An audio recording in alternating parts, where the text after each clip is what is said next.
당신은 사랑을 주면 줄수록 상대가 멀어지는 경험을 해본 적이 있나요? 진심을 다해 애쓰는데 오히려 그 사람은 점점 더 무심해지고 당신의 존재가 당연한 것처럼 여겨지는 느낌. 어쩌면 지금 이 순간에도 그런 관계 속에서 힘들어하고 계실지도 모르겠어요. 오늘 저는 칼 융의 심리학을 통해 이 고통스러운 역설의 비밀을 풀어보려 합니다. 왜 우리의 사랑이 때로는 독이 되는지, 그리고 어떻게 하면 관계 속에서 자신을 잃지 않으면서도 진정한 연결을 만들 수 있는지 말이에요. 이 이야기를 끝까지 듣고 나면 당신은 완전히 다른 사람이 될 거예요. 더 이상 사랑을 구걸하지 않는, 자신의 중심을 지키면서도 깊이 사랑할 줄 아는 사람으로요. 혹시 이런 경험 있으신가요? 좋아하는 사람에게 메시지를 보냈는데 답장이 오지 않아요. 몇 시간이 지나고 하루가 지나도 그 사람은 조용해요. 그러다 갑자기 며칠 후에 안녕, 잘 지내라는 짧은 메시지 하나만 덩그러니 보내오죠. 당신은 어떻게 하시나요?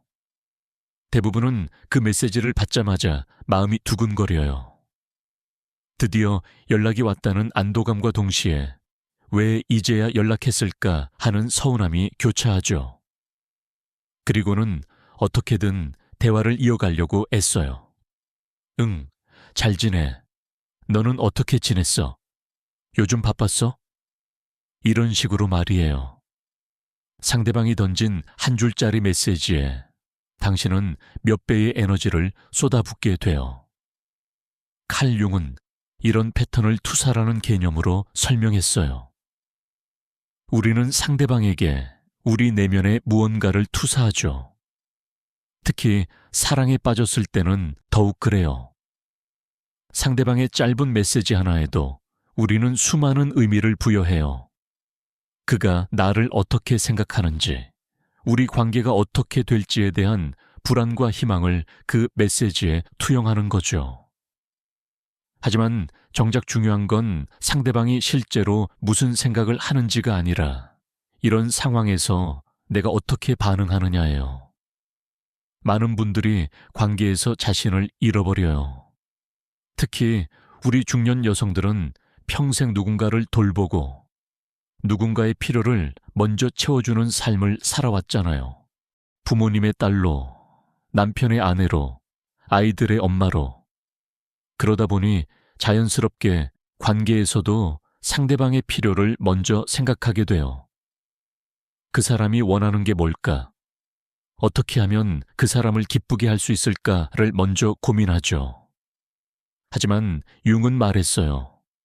진정한 관계는 자기 자신을 잃어버리는 것이 아니라 자기 자신을 온전히 유지하면서 상대방과 만나는 것이라고요. 그렇다면 남성의 심리는 어떻게 작동할까요? 융은 남성의 무의식 속에는 아니마라는 여성적 측면이 존재한다고 했어요. 이 아니마는 남성이 여성을 어떻게 인식하고 관계를 맺는지에 큰 영향을 미쳐요.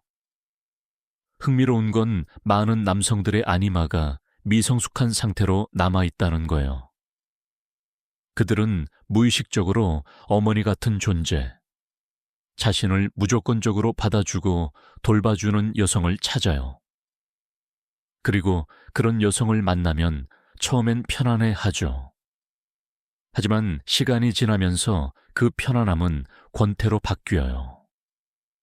왜 그럴까요? 그건 남성의 자아가 도전과 정복을 통해 자존감을 얻도록 프로그래밍 되어 있기 때문이에요. 이건 사회적 학습만의 문제가 아니에요.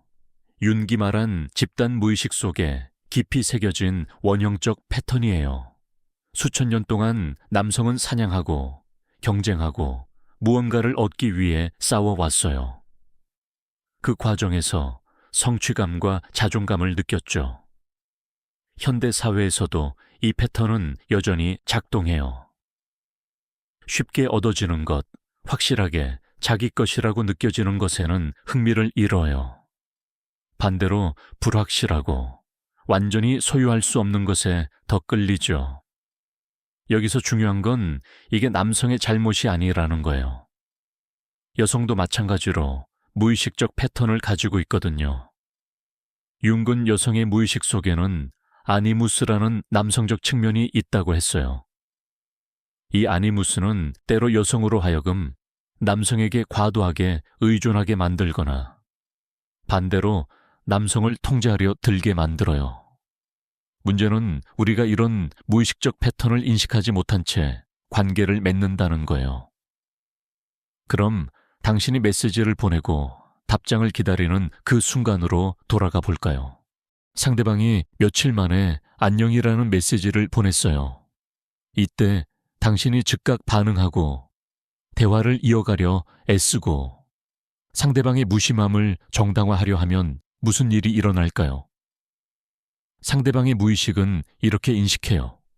아, 이 사람은 내가 어떻게 행동하든 항상 거기 있구나. 내가 노력하지 않아도 되는구나. 이건 의식적인 판단이 아니에요. 무의식 깊은 곳에서 일어나는 본능적 반응이죠. 윤은 이런 상황을 그림자라는 개념으로도 설명할 수 있다고 봤어요. 남성의 그림자 속에는 자신이 인정하고 싶지 않은 나약함, 의존성, 불안이 숨어 있어요. 그들은 이 그림자를 억압하려 하죠. 그래서 자신을 강하고 독립적이고 통제력 있는 존재로 보이려 해요. 그런데 당신이 너무 쉽게 다가갈 수 있는 존재가 되면 어떻게 될까요?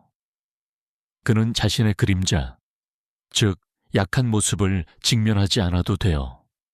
당신이 모든 걸 받아주니까요.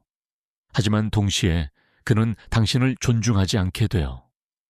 왜냐하면 당신이 그의 성장을 돕지 않고 오히려 그가 그림자 속에 머물도록 허용하기 때문이에요. 이 지점에서 많은 분들이 오해하시는 게 있어요. 그럼 내가 차갑게 굴어야 한다는 건가요? 밀당을 해야 하나요? 아니에요. 절대 그런 게 아니에요. 융이 말한 개성화 과정, 즉 진정한 자기 자신이 되어가는 여정은 타인을 조종하는 게 아니라 자기 자신의 온전함을 찾아가는 거예요. 차이를 이해하셔야 해요. 밀당은 상대방을 통제하려는 의도가 깔려 있어요. 하지만 진정한 자기중심은 그게 아니에요. 그건 내 삶의 주인공이 나라는 걸 인식하는 거예요. 구체적으로 어떻게 하는 건지 예를 들어볼게요. 상대방이 며칠 만에 안녕이라고 메시지를 보냈어요. 밀당을 하는 사람은 이렇게 생각해요. 나도 며칠 있다가 답장해야지. 그래야 내가 바쁜 사람처럼 보이고 그 사람이 나를 더 원하게 될 거야. 하지만 자기 중심을 가진 사람은 다르게 생각해요. 지금 내가 답장하고 싶은 마음이 드나? 이 대화가 나에게 의미가 있나? 그리고 만약 답장할 가치가 없다고 느끼면 답장하지 않아요. 가치가 있다고 느끼면 답장하되 자신의 진심을 솔직하게 표현해요. 며칠 동안 연락이 없었네. 바빴어? 이런 식으로요. 여기엔 비난도 없고 과도한 이해도 없어요. 그냥 사실을 말하는 거죠. 이렇게 하면 상대방의 무의식은 완전히 다른 신호를 받아요. 아, 이 사람은 나를 무조건 받아주는 사람이 아니구나. 이 사람에게는 자기만의 기준이 있고 자존감이 있구나. 그리고 이 인식이 상대방의 태도를 바꿔요. 갑자기 당신이 예측 불가능한 존재가 되는 거죠. 예전처럼 항상 거기 있을 거라고 확신할 수 없게 돼요. 융근 관계에서 가장 중요한 건 두 개인이 각자의 온전함을 유지하면서 만나는 거라고 했어요.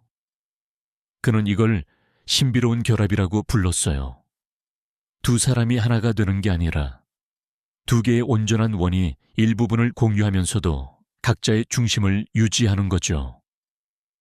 많은 사람들이 사랑에 빠지면 상대방과 완전히 하나가 되려고 해요. 특히 여성들은 그런 경향이 강하죠. 우리는 어릴 때부터 관계를 통해 자신을 정의하도록 배웠어요. 좋은 딸, 좋은 엄마, 좋은 아내, 항상 관계 속에서의 역할로 자신을 설명하죠. 하지만 융은 이렇게 물었어요. 그 모든 역할을 벗어던졌을 때 당신은 누구인가요? 이 질문이 개성화 과정의 핵심이에요. 관계 속에서 자신을 잃어버리는 게 아니라 관계를 통해 더 온전한 자기 자신이 되어가는 거죠. 이게 정말 중요한 이유는 상대방도 그걸 무의식적으로 느끼기 때문이에요. 당신이 자기 자신의 중심을 가지고 있을 때 당신은 완전히 다른 에너지를 발산해요. 어떤 에너지냐고요? 필요하지 않은 에너지예요. 이 말이 차갑게 들릴 수도 있는데 사실 이게 가장 매력적인 에너지예요. 당신이 상대방을 필요로 하지 않을 때, 그러니까 상대방 없이도 행복하고 충만할 수 있을 때, 역설적으로 상대방은 당신을 더 원하게 돼요. 왜냐하면 그때 비로소 상대방은 당신과의 관계가 의무가 아니라 선택이라는 걸 느끼거든요. 실제로 많은 중년 여성분들이 이혼이나 이별 후에 이런 경험을 하세요. 관계가 끝나고 나서 처음엔 너무 힘들어요. 세상이 무너진 것 같죠. 하지만 시간이 지나면서 자기 자신을 돌아보게 돼요. 그동안 놓쳤던 취미를 다시 시작하고 친구들을 만나고 새로운 공부를 시작해요. 그러면서 점점 자신만의 삶을 되찾아가죠. 그런데 신기하게도 바로 그 시점에 전 남편이나 전 연인이 연락을 해와요. 우연일까요? 아니에요. 그건 에너지의 변화를 감지한 거예요. 당신이 더 이상 그 사람을 필요로 하지 않고 자기 삶을 충만하게 살아가는 모습을 볼 때 상대방의 무의식은 경보를 울려요. 내가 그녀를 잃었구나. 그녀는 이제 나 없이도 잘 살아가는구나. 그리고 그 순간부터 당신은 다시 도전의 대상이 되어 얻기 위해 노력해야 하는 존재가 되는 거죠. 하지만 여기서 정말 중요한 포인트가 있어요. 이 모든 과정이 상대방을 되찾기 위한 전략이어서는 안 된다는 거예요. 만약 당신이 그 사람을 다시 붙잡기 위해 바쁜 척하고 행복한 척한다면 그건 결국 들통나요. 왜냐하면 그건 진짜가 아니거든요. 윤기 말한 페르소나, 즉 가면일 뿐이에요. 진정한 변화는 내면에서부터 시작돼야 해요. 정말로 나 자신을 사랑하고 내 삶을 소중히 여기고 상대방이 있든 없든 행복할 수 있어야 해요. 그럼 구체적으로 어떻게 이런 변화를 만들어갈 수 있을까요? 첫 번째는 침묵의 힘을 이해하는 거예요. 우리는 보통 침묵을 두려워해요. 특히 관계에서 침묵은 거리감을 만들고 오해를 불러일으킬 것 같아서 불안하죠. 그래서 계속 말을 하고 설명하고 확인하려고 해요. 하지만 융의 관점에서 보면 침묵은 가장 강력한 도구 중 하나예요. 침묵은 공간을 만들어요. 그 공간 속에서 상대방은 자신의 생각과 감정을 돌아볼 수 있죠. 예를 들어 볼게요. 상대방이 당신에게 상처 주는 말을 했어요. 예전에 당신이라면 어떻게 했을까요? 아마 즉시 반응했을 거예요. 왜 그런 말을 해? 내가 뭘 잘못했어? 아니면 아무렇지 않은 척하면서 그냥 웃어 넘기거나요. 둘 다 건강하지 않은 반응이에요. 하지만 침묵을 선택한다면요. 상대방의 말을 듣고 잠시 침묵해요. 그리고 나서 조용히 말해요. 지금 네 말이 나를 상처 주는 것 같아. 이것에 대해 나중에 다시 이야기하자. 그리고 그 자리를 떠나요. 이렇게 하면 어떤 일이 일어날까요? 상대방은 당황해요. 예상했던 반응이 나오지 않았거든요. 그리고 혼자 남겨진 시간 동안 자신의 말과 행동을 돌아보게 돼요. 당신의 침묵이 거울이 되어서 상대방에게 자기 자신을 비춰주는 거예요. 이게 바로 융이 말한 투사의 철회예요. 당신이 더 이상 상대방의 그림자를 받아주지 않으면 상대방은 자신의 그림자와 직면할 수밖에 없어요. 두 번째는 감정적 희소성이에요. 이 말이 감정을 숨기라는 뜻은 아니에요. 오히려 반대예요. 당신의 감정을 소중하게 다루라는 거예요. 모든 사람에게, 모든 순간에 당신의 깊은 감정을 내보이지 말라는 거죠. 감정은 선물이에요. 아무에게나 주는 게 아니라 정말 소중한 사람에게만 주는 거예요. 많은 분들이 관계 초반에 너무 많은 걸 보여줘요. 자신의 과거, 상처, 두려움, 꿈까지 다 이야기하죠. 친밀감을 빨리 쌓고 싶은 마음에서요. 하지만 이건 역효과를 낼 수 있어요. 상대방이 당신을 너무 쉽게 알게 되면 당신은 미스터리를 잃어버려요. 미스터리가 없으면 호기심도 사라지죠. 융은 개인의 무의식이 얼마나 깊고 복잡한지를 강조했어요. 우리 각자는 평생을 살아도 다 탐구할 수 없을 만큼 깊은 내면을 가지고 있어요. 이걸 기억하세요. 당신은 한 번의 대화로, 한 번의 만남으로 다 설명될 수 있는 존재가 아니에요. 당신은 층층이 쌓인 복잡하고 아름다운 존재예요. 그러니 천천히 당신 자신을 드러내세요. 상대방이 한 겹 한 겹 발견해 가도록 하세요. 세 번째는 자기 삶에 대한 투자예요. 이게 가장 중요해요. 진짜 변화는 여기서 나오거든요. 당신의 시간, 에너지, 관심을 상대방에게 쏟지 말고 자기 자신에게 쏟으세요. 몸을 돌보세요. 건강하게 먹고, 운동하고, 충분히 자세요. 그러면 당신의 에너지가 달라져요. 피부가 빛나고, 눈빛이 살아나고, 걸음걸이가 당당해져요. 새로운 걸 배우세요. 항상 하고 싶었지만 미뤄뒀던 일들을 시작하세요. 그림을 그리든, 악기를 배우든, 새로운 언어를 공부하든요. 이런 활동들은 단순히 시간을 때우는 게 아니에요. 당신의 정신을 확장시키고 새로운 가능성을 열어주죠. 융은 이걸 개성화의 과정이라고 불렀어요. 계속해서 성장하고 변화하고 더 완전한 자기 자신이 되어가는 거예요. 인간관계도 확장하세요. 그 사람에게만 집중하지 말고 다양한 사람들을 만나세요. 새로운 친구를 사귀고 옛 친구들과 연락하고 모임에 나가세요. 이렇게 하면 당신의 삶이 풍성해져요. 그리고 자연스럽게 당신은 한 사람에 대한 집착에서 벗어나게 돼요. 이 모든 과정에서 일어나는 일은 뭘까요? 당신이 변해요. 진짜로 근본적으로 변해요. 이건 연기가 아니에요. 진짜 변화예요.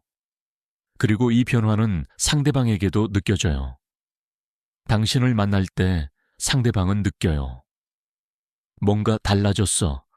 예전처럼 쉽게 다가갈 수 없어. 그녀는 이제 자기만의 세계가 있어. 그리고 이 인식이 모든 걸 바꿔요. 융은 남성과 여성이 서로에게 끌리는 건 상대방 안에서 자신의 무의식적 측면을 보기 때문이라고 했어요. 남성은 여성 안에서 자신의 아니마를, 여성은 남성 안에서 자신의 아니무스를 봐요. 하지만 성숙한 관계는 이런 투사를 넘어서요. 상대방을 있는 그대로 보고 자기 자신도 있는 그대로 드러낼 수 있는 관계죠. 이런 관계를 만들기 위해서는 먼저 자기 자신과 성숙한 관계를 맺어야 해요. 자기 안의 그림자를 인정하고 빛과 어둠을 모두 받아들여야 해요. 완벽하지 않은 자신을, 때로는 약하고 불안한 자신을 사랑해야 해요. 그래야 상대방의 불완전함도 받아들일 수 있거든요. 많은 분들이 이런 질문을 하세요. 그런데 이렇게 하면 관계가 끝나는 거 아닌가요? 내가 더 이상 애쓰지 않으면 그 사람이 떠나는 거 아닌가요? 솔직히 말씀드릴게요. 그럴 수도 있어요. 어떤 사람들은 당신이 변하면 떠나요. 왜냐하면 그들은 약한 당신, 의존적인 당신, 자신을 필요로 하는 당신을 원했거든요. 당신이 강해지고 독립적이 되면 그들은 불편해해요. 자신의 역할이 사라진 것 같거든요. 하지만 이렇게 생각해 보세요. 진짜 당신을 사랑하는 사람이라면 당신이 성장하고 강해지는 걸 기뻐할 거예요. 당신의 행복을 진심으로 바라는 사람이라면 당신이 자기 자신을 사랑하는 걸 응원할 거예요. 만약 어떤 사람이 약하고 의존적인 당신만을 원한다면 그 사람은 당신을 사랑하는 게 아니에요. 자신의 자아를 채우기 위한 도구로 당신을 필요로 하는 거예요. 융은 이런 관계를 권력투쟁이라고 봤어요. 한 사람이 다른 사람을 지배하려는 거죠. 건강한 관계는 권력투쟁이 아니라 상호 성장이에요. 두 사람이 서로를 더 나은 사람으로 만들어주는 거예요. 당신이 자기 자신의 중심을 찾고 온전한 사람이 되었을 때 당신은 진정한 파트너를 끌어당기게 돼요. 당신의 약함이 아니라 강함을 사랑하는 사람, 당신의 의존성이 아니라 독립성을 존중하는 사람을요. 그리고 혹시 아세요? 당신이 변하면 상대방도 변할 수 있어요. 당신이 더 이상 상대방의 자아를 먹여 살리지 않으면 상대방은 자신의 그림자와 직면할 수밖에 없어요. 그 과정이 고통스러울 수 있지만 그게 성장의 시작이에요. 어떤 남성들은 당신의 변화를 보고 깨달아요. 아, 내가 정말 소중한 사람을 잃어가고 있구나. 나도 변해야겠구나. 그리고 진짜 노력을 시작해요. 하지만 중요한 건 당신이 그 변화를 기대하면서 자신을 바꾸면 안 된다는 거예요. 상대방이 변하든 말든 당신은 당신을 위해 변해야 해요. 당신의 행복을 위해, 당신의 성장을 위해, 당신의 온전함을 위해서요. 그래야 진짜 변화가 일어나요. 그리고 그 변화는 영구적이에요. 이제 실제 상황을 하나 예로 들어볼게요. 당신이 만나고 있는 남자가 있어요. 처음엔 열정적이었는데 점점 식어가고 있어요. 연락도 뜸해지고 만나자는 말도 안 해요. 당신은 불안해요. 그래서 자꾸 먼저 연락하고 만나자고 제안하고 그의 관심을 끌려고 애써요. 하지만 그럴수록 그는 더 멀어져요. 이제 당신은 다르게 해보기로 결심해요. 먼저 자신에게 집중해요. 그동안 미뤄뒀던 요가 수업을 등록해요. 주말마다 친구들을 만나요. 읽고 싶었던 책을 읽기 시작해요. 처음엔 그가 연락하지 않을까봐 불안해요. 하지만 점점 자신의 삶이 충만해지면서 그 불안이 줄어들어요. 일주일이 지나요. 그에게서 연락이 와요. 안녕? 잘 지내?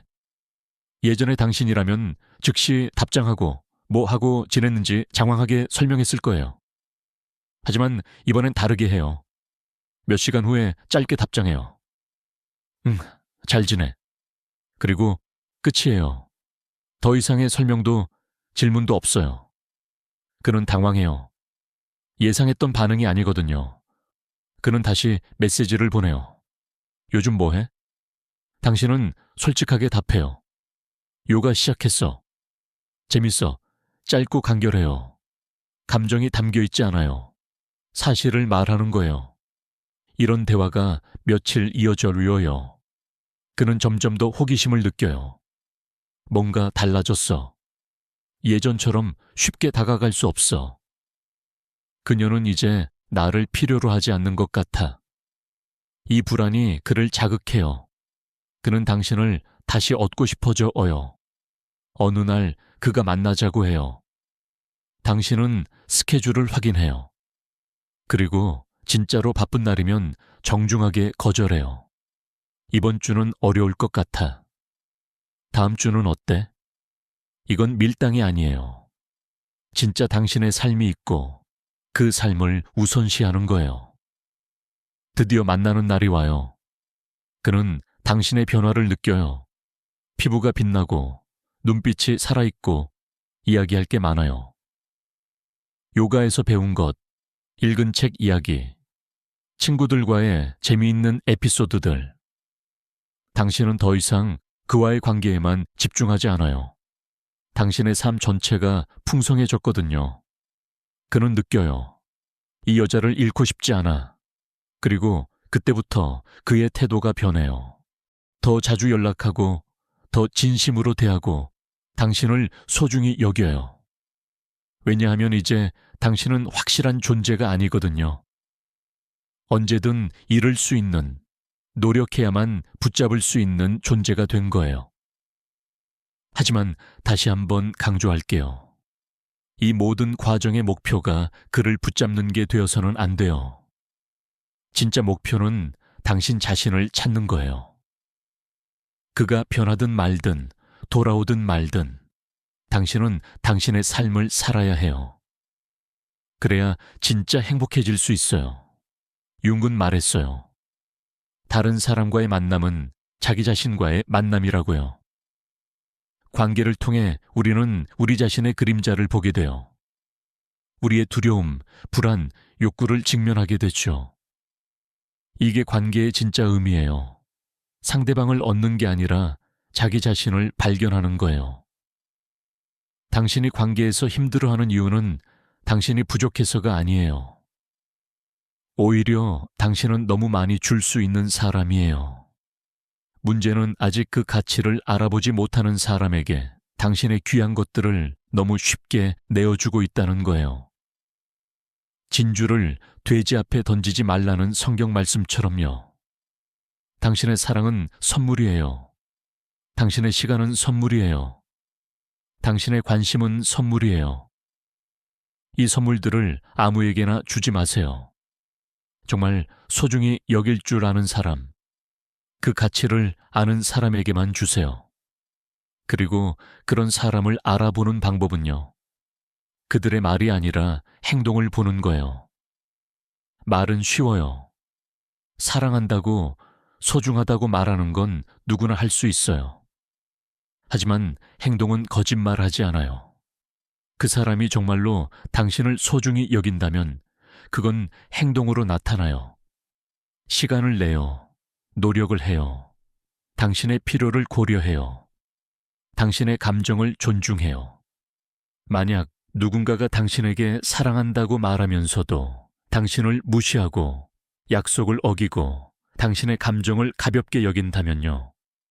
그 사람의 행동을 믿으세요. 말이 아니라요. 그리고 그런 사람에게는 더 이상 당신의 에너지를 쏟지 마세요. 윤기 말한 개성화의 과정은 고독한 여정이에요. 진정한 자기 자신이 되어가는 건 외로운 일이죠. 주변 사람들이 이해하지 못할 수도 있어요. 왜 갑자기 변했어? 예전이 더 좋았는데. 이런 말을 들을 수도 있어요. 하지만 흔들리지 마세요. 당신이 가는 길이 옳은 길이에요. 자기 자신의 중심을 찾고 온전한 사람이 되어가는 건 이기적인 게 아니에요. 오히려 가장 이타적인 일이에요. 왜냐하면 당신이 행복해야 주변 사람들도 행복하게 만들 수 있거든요. 당신이 채워져 있어야 다른 사람에게도 줄 수 있어요. 비어있는 컵에서는 아무것도 나올 수 없잖아요. 이제 마지막으로 정말 중요한 이야기를 하나 할게요. 혹시 지금 당신이 힘든 관계 속에 있다면 떠날 용기도 필요하다는 거예요. 모든 관계가 계속되어야 하는 건 아니에요. 어떤 관계는 끝나야 해요. 특히 당신을 지속적으로 상처 주고 당신의 성장을 방해하고 당신의 에너지를 고갈시키는 관계라면요. 많은 분들이 관계를 끝내는 걸 실패라고 생각해요. 특히 우리 문화에서는 더욱 그렇죠. 참고 견디는 게 미덕이라고 배웠어요. 하지만 융의 관점에서 보면 때로는 떠나는 것이 가장 용기 있는 선택이에요. 자기 자신을 존중하는 선택이죠. 물론 쉽지 않아요. 떠나는 건 고통스러워요. 익숙한 것, 편안한 것을 놓아야 하니까요. 비록 그게 나를 행복하게 하지 않더라도 익숙하다는 이유만으로 붙잡고 싶어지죠. 하지만 당신이 정말로 성장하고 싶다면 때로는 익숙함을 놓아야 해요. 새로운 것은 항상 불확실해요. 무섭죠. 하지만 그 불확실함 속에 가능성이 있어요. 새로운 시작, 새로운 만남, 새로운 당신이 기다리고 있어요. 용기를 내세요. 오늘 이 이야기를 듣고 계신 당신에게 말하고 싶어요. 당신은 충분히 가치 있는 사람이에요. 당신은 사랑받을 자격이 있어요. 진짜 사랑을요. 조건 없는 사랑, 존중하는 사랑, 당신을 있는 그대로 받아들이는 사랑. 그리고 그런 사랑을 받기 위해서는 먼저 당신 자신을 그렇게 사랑해야 해요. 매일 아침 거울을 보면서 자신에게 말하세요. 나는 소중한 사람이야. 나는 사랑받을 자격이 있어. 나는 행복할 자격이 있어. 처음엔 어색할 수 있어요. 믿기지 않을 수도 있어요. 하지만 계속 반복하세요. 말이 생각을 만들고, 생각이 감정을 만들고, 감정이 행동을 만들어요. 자신을 돌보세요. 좋은 음식을 먹고, 충분히 자고, 운동하세요. 몸이 건강해지면 마음도 건강해져요. 새로운 것을 배우세요. 책을 읽고, 강의를 듣고, 새로운 경험을 하세요. 정신이 자극받으면 삶이 풍요로워져요. 좋은 사람들과 시간을 보내세요. 당신을 격려하고 응원하고 있는 그대로 받아들여주는 사람들과요. 독이 되는 관계는 정리하세요. 당신의 에너지를 빼앗아가는 사람들로부터 거리를 두세요. 그리고 무엇보다 인내하세요. 변화는 하루아침에 일어나지 않아요. 융도 말했어요. 개성화는 평생에 걸친 과정이라고요. 조급해하지 마세요. 한 걸음씩 나아가면 돼요. 때로는 뒤로 물러서는 것처럼 보일 수도 있어요. 괜찮아요. 그것도 과정의 일부예요. 중요한 건 방향이에요. 당신이 어디를 향해 가고 있는지가 중요해요. 진짜 자기 자신을 향해, 온전함을 향해, 행복을 향해 나아가고 있다면 당신은 올바른 길을 가고 있는 거예요. 보이게요. 오늘 이야기가 당신에게 작은 빛이 되었기를 바라요. 어둠 속에서 길을 잃었을 때 이 이야기를 기억하세요. 당신은 혼자가 아니에요. 수많은 여성들이 같은 길을 걸어왔고 지금도 걷고 있어요. 우리는 서로를 응원하고 격려하면서 함께 성장해 나가요. 당신도 그 여정의 일부예요. 용기를 내세요. 당신은 할 수 있어요. 당신 안에는 이미 모든 답이 있어요. 단지 그걸 발견하고 믿고 실천하기만 하면 돼요. 당신의 여정을 응원합니다.